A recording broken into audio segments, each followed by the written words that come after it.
The story of Netflix begins not with a bang, but with a late fee. A single, frustrating $40 late fee for a VHS copy of Apollo 13. In 1997, a software engineer named Reed Hastings was fuming. He found the penalty unreasonable, and that anger sparked a revolutionary idea. What if you could rent movies without the fear of late fees? What if the entire model was based on convenience, not penalties? He partnered with another visionary, Mark Randolph, and together, in Scotts Valley, California, they laid the foundation for a company that would not just change an industry, but would fundamentally alter how the entire world consumed entertainment. They called it Netflix. The original idea was far from the streaming giant we know today. In April 1998, Netflix launched as a DVD by mail rental service. The Internet was still in its dial-up infancy, and DVDs were a new, unproven format. Their first headquarters was a tiny office, and their initial inventory was a few hundred DVDs. Mark Randolph would test the concept by mailing a CD to himself. It arrived unscathed, proving the postal system could handle it. The early website was rudimentary, but it worked. A user could go online, choose a DVD, and have it delivered to their mailbox in a distinctive red envelope within a couple of days. There were no due dates and no late fees. You kept the DVD for as long as you wanted, and when you returned it in the prepaid envelope, you could get the next one on your list. This was the core of their first disruptive innovation, the subscription model. For a flat monthly fee, you could rent an unlimited number of DVDs, 1 or 2 at a time. It was a radical departure from the per-rental, penalty-driven model of the reigning champion, Blockbuster.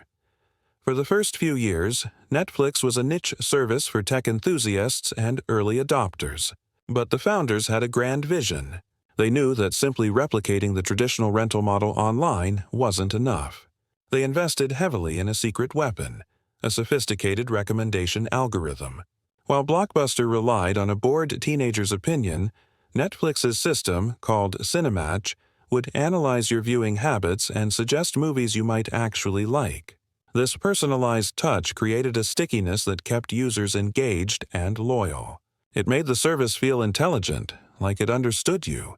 This data-driven approach would become a cornerstone of their entire strategy, though nobody could have guessed just how powerful it would become.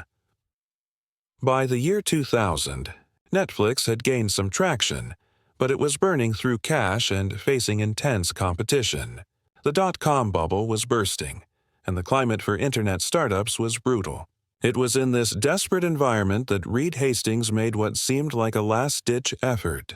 He flew to Dallas, Texas to meet with the CEO of Blockbuster, John Antioco.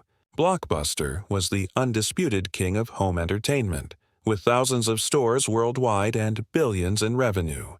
Hastings proposed a partnership. He offered to sell Netflix to Blockbuster for a mere $50 million. His idea was that Netflix would run Blockbuster's online brand. The meeting was a disaster.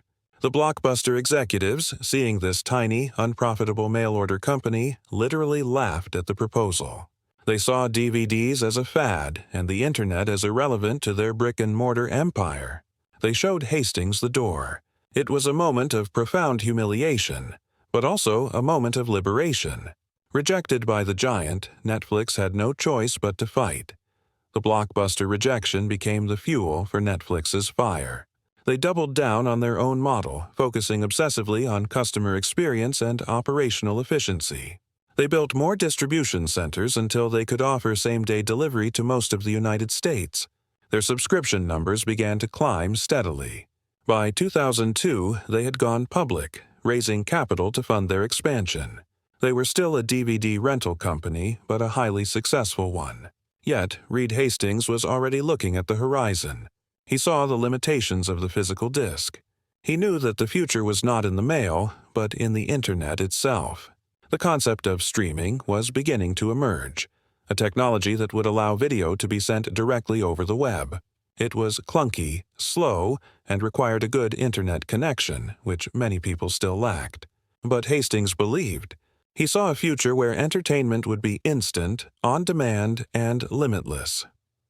In 2007, Netflix took its biggest gamble yet. They launched a new service called Watch Now.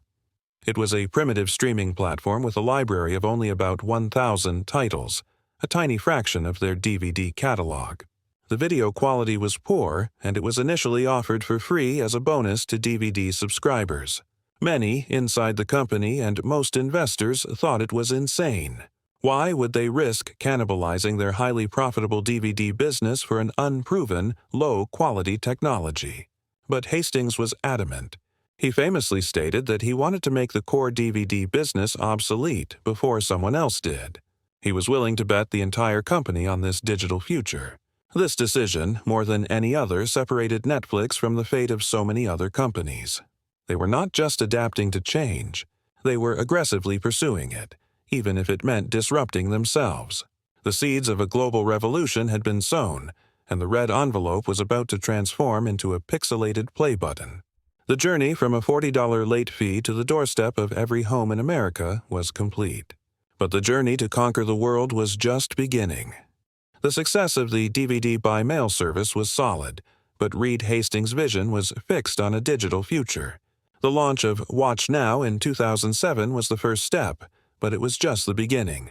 The real turning point, the moment that truly announced Netflix as a future kingmaker, came in 2010. The company made a bold and expensive bet, paying a staggering $1 billion to secure the exclusive streaming rights to a package of content from Paramount, Lionsgate, and MGM for a period of 4 years.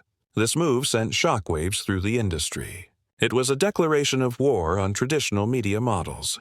Netflix was no longer just a library. It was becoming a destination.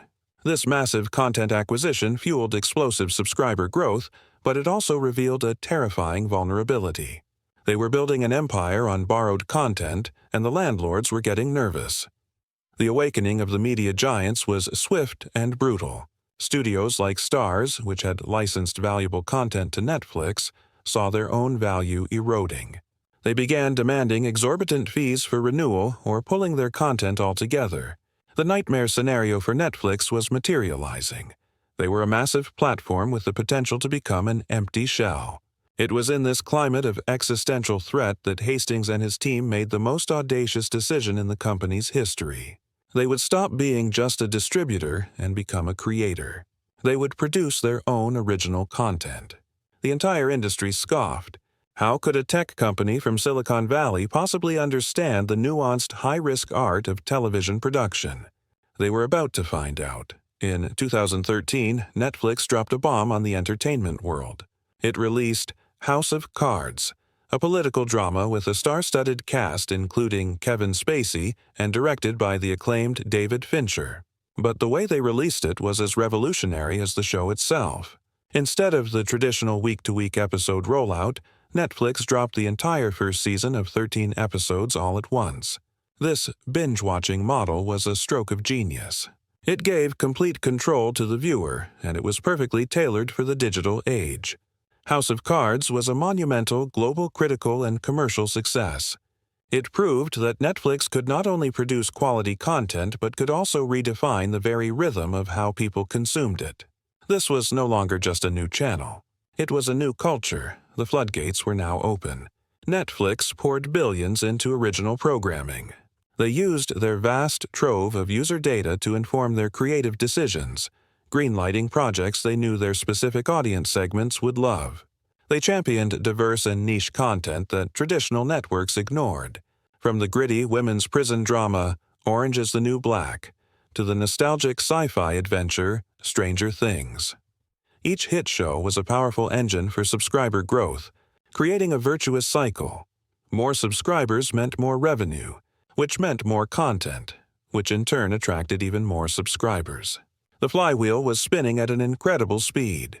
By 2016, Netflix had gone truly global, launching its service in over 130 new countries in a single day. The world was now their market. However, success breeds competition. The very studios that had once sold them content now saw Netflix as their primary enemy.